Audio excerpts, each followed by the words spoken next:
Dirty politics, civil rights disasters, and a scandal that nearly killed a presidency. Donald Trump took the lion's share of the criticism for his administration, but it seems that Mike Pence is no saint either.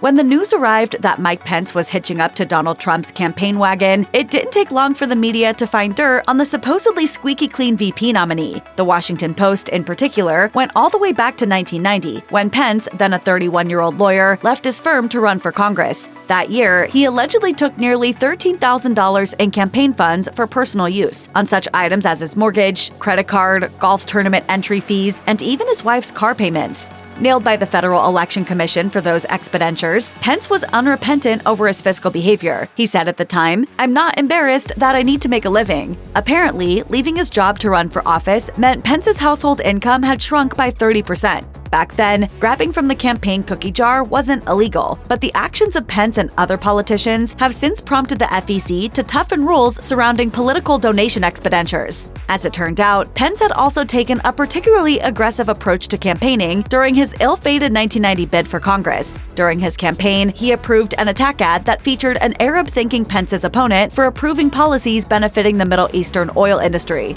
This infuriated ethnic minorities with roots in that region. The fallout reportedly contributed to Pence's decision to forego mudslinging tactics in the future.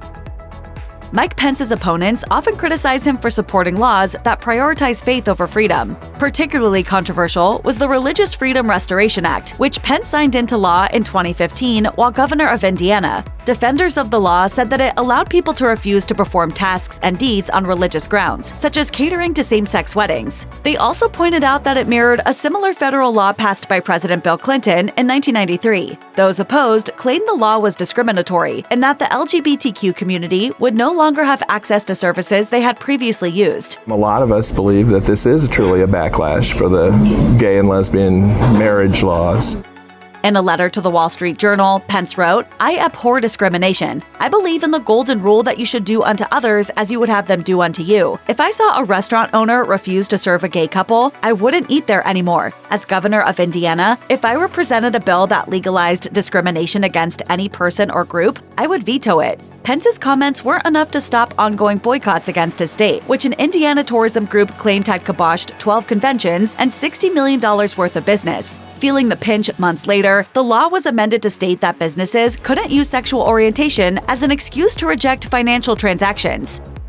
In 2015, Governor Mike Pence came up with a way to compromise private news gatherers by creating his own information system. It was called Just In. The service was tasked with distributing ready-made stories for Indiana's media to publish. One fact sheet for the project claimed, "At times, Just In will break news, publishing information ahead of any other news outlet. Strategies for determining how and when to give priority to such exclusive coverage remain under discussion." Almost immediately, Pence received blowback from practitioners dismissing Just In as a government-controlled house organ. One publisher, interviewed by The Star, called the project ludicrous. A number of national publications were also quick to skewer the idea, with The Atlantic calling it Pravda on the plains, and U.S. News and World Report dubbing the service the Pence News Network. Given the reaction, Pence quickly killed the plan. He sent a memo to state agencies that read in part, "However well-intentioned, after thorough review of the preliminary planning and careful consideration of the concerns expressed, I am writing to inform you that I have made a decision to terminate development of the Just In website immediately."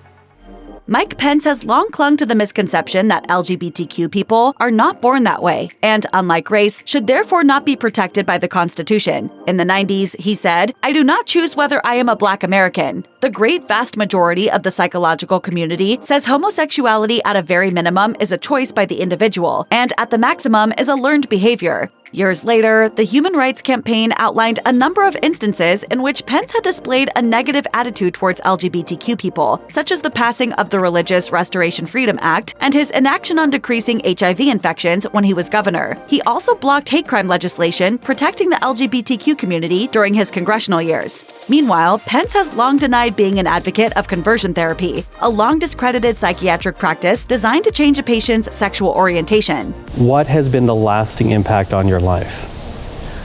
Well, I call it torture.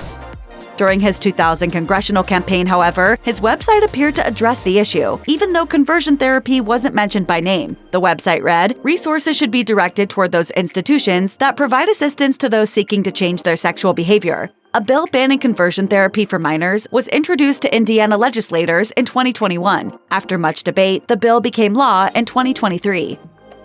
Mike Pence has endured many problems with ethnic groups in America, most notably in 2016, when Syrians sought the U.S. as a sanctuary from the devastating civil war that had afflicted their homeland. Pence was hardly doing cartwheels over the idea of Syrian refugees seeking a better future in Indiana, and he was quick to claim that terrorists were counted among those fleeing the war-torn nation. Speaking to CNN, a Pence spokesperson said, "The state of Indiana took decisive action last year to suspend resettlement of Syrian refugees after the terrorist attack in Paris, and because the FBI and the Department of Homeland Security acknowledged security gaps with regard to screening refugees from Syria." Lobbyists responded with anger to Pence's intentions. One ACLU member told NPR, "Governor Pence may not constitutionally or legally discriminate against a particular nationality of refugees that are extensively vetted by the federal government." A federal court agreed, nixing Pence's plans and subsequently quashing the government's appeal. In his ruling, Judge Richard Posner determined that there was no evidence that there were terrorists among the Syrian refugees. He added that barring them from Indiana for reasons of safety and not their nationality was akin to denying Black individuals the right to settle in Indiana, not because of their color, but because Pence is fearful of them. He added, "But that of course would be racial discrimination, just as his targeting Syrian refugees is discrimination on the basis of nationality."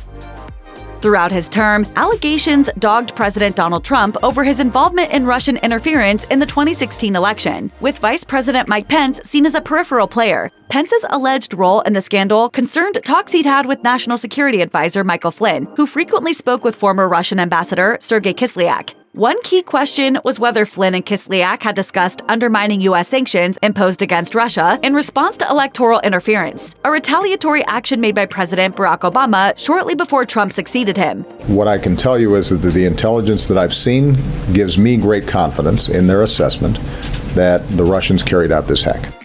In January 2017, Pence told CBS's Face the Nation that the topic had never come up. He said, "They did not discuss anything having to do with the United States' decision to expel diplomats or impose censure against Russia." Later that year, after Flynn was fired by Trump and charged with lying to FBI agents, Pence told CBS another story. He claimed, "What I can tell is I knew that he lied to me, and I know the president made the right decision with regard to him." Pence's conversation with Flynn created suspicion that he knew more about the Russian situation than he had let on. Liberal lobbyist Emily Aden told the New York Times, "Pence is just as complicit in this scandal as every other Republican in Washington, and despite his best efforts to fly under the radar, he should expect the country to hold him accountable." President Donald Trump was deemed to have misused his political power when, on July 25, 2019, he asked the Ukrainian government to investigate any shady deals involving Hunter Biden, the son of then Vice President Joe Biden. Despite his denial, it turned out that Vice President Mike Pence was in on the scandal too. One of Pence's aides listened in to the infamous phone call, but it's unclear how much information from the exchange was conveyed to the vice president. However, it was Pence's duty to tell Ukrainian President Volodymyr Zelensky in Warsaw on September 1st that $400 million in military aid would be withheld unless Ukraine investigated Hunter Biden's activities. At a Warsaw media conference soon after, Pence denied any connection between withholding military support and scrounging for evidence on Biden's activity in Ukraine. He said, "We discussed America's support for Ukraine and the upcoming decision the president will make on the latest tranche of financial support in great detail." Pence's chief of staff made further attempts to suppress concerns about the unfolding scandal, telling the Washington Post, "The president consistently raised concerns about corruption and the lack of burden sharing by European partners. So having run on an anti-corruption campaign, Zelensky was receptive to those messages." The short answer, Pence apparently took part in the Ukrainian affair, but was oblivious to the malfeasance of his actions. Unimpressed with that spin, New York Magazine scribe Jonathan Chait wrote in an op-ed, "There is no way Pence is quite that stupid." Mike Pence isn't exactly known for his extravagant nature, although one junket he took in 2019 left American taxpayers on the hook for roughly $600,000. In September that year, Pence was in Dublin on government business. Instead of staying in the Irish capital, however, he took a 180-mile detour to the village of Doonburg, where he claimed he had relatives. That sideline venture alone was costly in terms of driving and flying, as Air Force Two, a Boeing 757 carrier, reportedly cost $13,000 an hour when in use. The real kicker was was where he stayed, however, a posh hotel conveniently owned by Donald Trump. Pence's chief of staff argued that the resort was the only place available to house the vice president and his entourage, and that the State Department had greenlit the change in itinerary. However, critics quickly claimed somebody else had been the real beneficiary of the deal. California Congressman Ted Lieu wrote on social media, "Funneling taxpayer money to POTUS by staying at this Trump resort is so corrupt." Pence tried to downplay the controversy, telling the press, I understand political attacks by Democrats, but if you have a chance to get to Doonbeg, you'll find it's a fairly small place. Meanwhile, Trump denied having any involvement in Pence staying at his cushy digs. He told the media, "People like my product. What can I tell you?"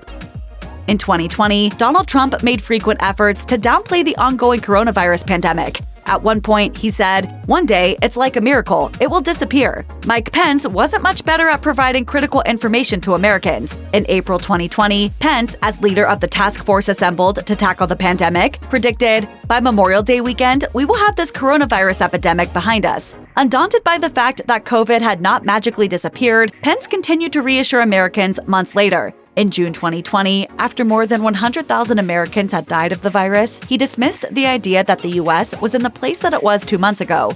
The reality is we're in a much better place.